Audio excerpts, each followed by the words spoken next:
बिस्मिल्लाहिर्रहमानिर्रहीम। हम तबीयात के अंदर कुछ हिंसों के बारे में पढ़ते हैं। उनको नुमायाँ हिंसे कहा जाता है।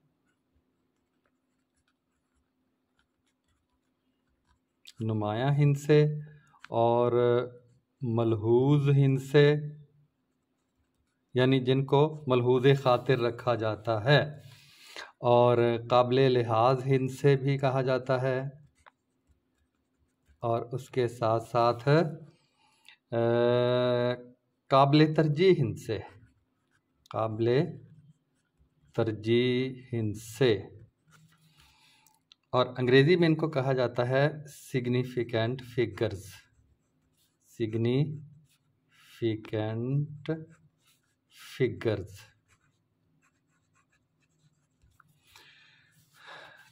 तो ये देखें, इनको समझने से पहले सिर्फ दो रकमें मैं आपके सामने लिखता हूँ। एक रकम है 80.44 और दूसरी रकम है 80.45। अब इन दोनों रकमों की तरफ आप गौर करें कि इनमें 80.4 जो है वो दोनों में एक जैसी हैं। ये दो रकमें क्या हैं? फ़र्ज़ करें ये फ़ासला है जो एक शख्स ने मापा है मीटरों में। एक शख्स ने फ़ासला मापा है दो नुक्तों के दरमियान 80.44 मीटर आया है, और दूसरे ने उसी फ़ासले को मापा है, वो 80.45 मीटर आया है। तो देखें, दोनों में मुश्तरक है, ये एक फ़ासला दोनों में मुश्तरक है 80.4, और 4 और 5 अगले हिस्से में फ़र्क है। तो हम 80.4, इसमें 3 हिस्से आए हैं 804, ये 3 हिस्से तो दोनों में मुश्तरक हैं। मुत्तफ़िक़ हिस्से हम इनको कहेंगे, मुत्तफ़िक़ हिस्से, ये मुत्तफ़िक़ हिस्से हैं। और जो 4 और 5 है इसको कहेंगे हम मशकूक हिस्सा, ये मशकूक हिस्से हैं दोनों।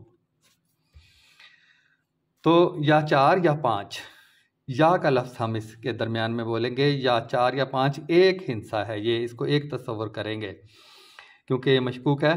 तो देखें, मुत्तफ़िक़ हिस्से जमा मशकूक हिस्से, पहला मशकूक हिस्सा, ये हम तारीफ़ इस तरह करेंगे नुमायाँ हिस्सों की, मुत्तफ़िक़ हिस्से या गैर मशकूक हिस्से जमा पहला मशकूक हिस्सा, पहला मशकूक हिस्सा, दोनों मिला के ये कितने हो गए? 3, 8, 0, 4, ये 3 ये हो गए, और एक मशकूक हिस्सा 4, कुल नुमायाँ हिस्सों की तादाद आ गई 4। तो इस रकम में नुमायाँ हिस्सों की तादाद 4 है।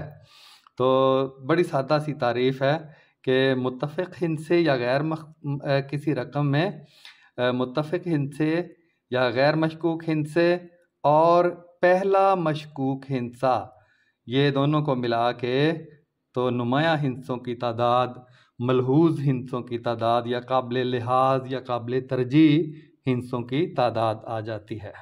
बिस्मिल्लाहिर्रहमानिर्रहीम। नुमायाँ आदाद की तारीफ़ के बाद हम नुमायाँ आदाद की कुछ शराइत हैं, यानी नुमायाँ आदाद या नुमायाँ हिस्से मालूम करने के तरीक़े। तो मैं लिखता हूँ नुमायाँ आदाद की शराइत। नुमायाँ आदद कैसे मालूम किया जाता है?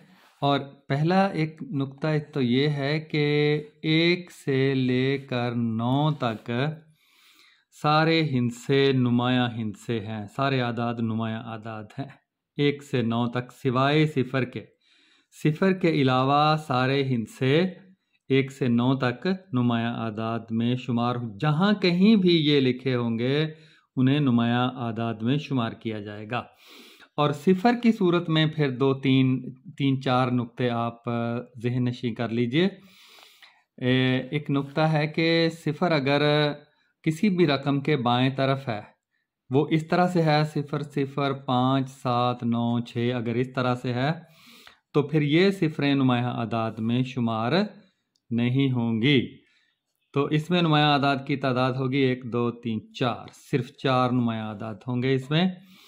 और एक और नुक्ता है तीसरा कि अगर अशारिया की सूरत में भी ऐसा हो, 0.0, 5, 6, 7, 8 इस तरह की कोई रकम है, तो तब भी जो बाएं तरफ है ये नुमाया हिस्सा 5 से शुरू होता है, तो इसके जो बाएं तरफ सिफरे हैं वो भी नुमाया आदाद में शुमार नहीं होंगी।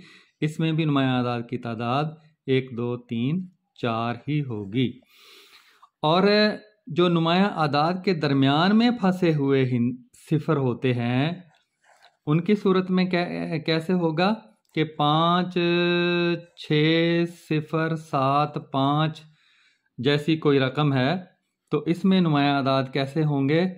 ये सिफर फिर दरमियान में जो फंसा हुआ है ये नुमाया आदद में ही शुमार होगा। इसमें नुमाया आदाद की तादाद 1, 2, 3, 4, 5 होगी। और इसी तरह अशारिया की सूरत में भी ऐसे ही होगा कि जैसे 5.097 अब जो सिफर है वो 5 और 9 के दरमियान में फंसा हुआ है, नुमाया आदाद के दरमियान में फंसा हुआ है, तो ये नुमाया आदाद में शुमार होगा।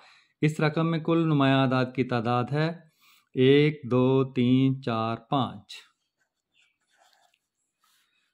और इसी तरह जो किसी रकम के दाएं तरफ नुमाया आदाद हैं, कोई रकम है कि जैसे 9,1,7.500 ये 2 सिफरें हैं, तो इस तरह से भी ये नुमाया आदाद में ही शुमार होंगी जो दाएं तरफ वाली सिफरें हैं, तो किसी सूरत में भी हों। तो जैसे 1, 2, 3, 4, 5, 6 इसमें नुमाया आदाद की तादाद 6 है, और रकम अशारिया के बगैर है अगर 9,1,7,5,0,0,0 3 सिफरें हैं, तो 4 है, 5 हैं, जितनी भी हैं, तो इस सूरत में ये छठा नुक्ता, ये 7वां, तो इस सूरत में भी ये सिफरें नुमाया आदाद में शुमार ही होंगी।